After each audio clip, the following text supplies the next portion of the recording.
أعوذ بالله من الشيطان الرجيم.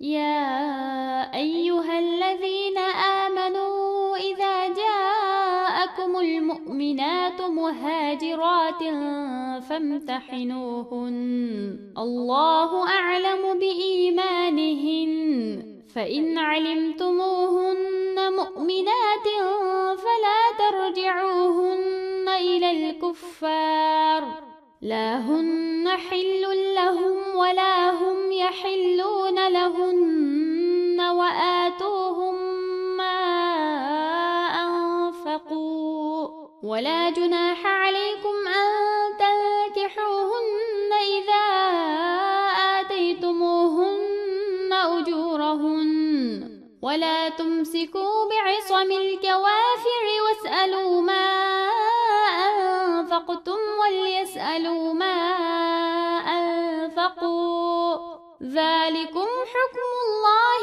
يحكم بينكم والله عليم حكيم.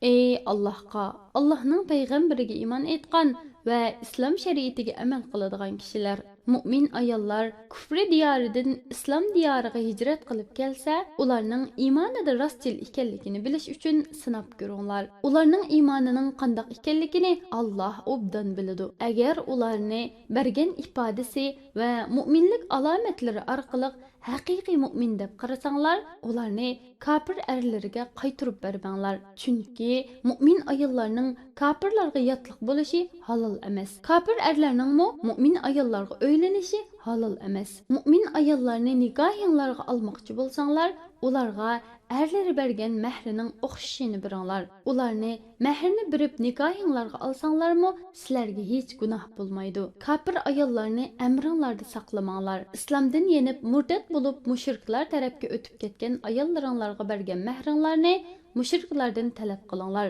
U mushriklarmi sizlar tarafga hijrat qilib kelgan mu'min ayollarga bergan mehrini talab qilsin. Bu oyatdagi hukm Allah sizlarga belgilab bergan hukmdir. Uningga hargiz xiloflik qilmanglar. Allah hammani bilib turg'uchidir. Uningga hech narsa maxfiy emasdir. Allah so'zlarida va barliq ishlarida to'liq hikmatli zotdir.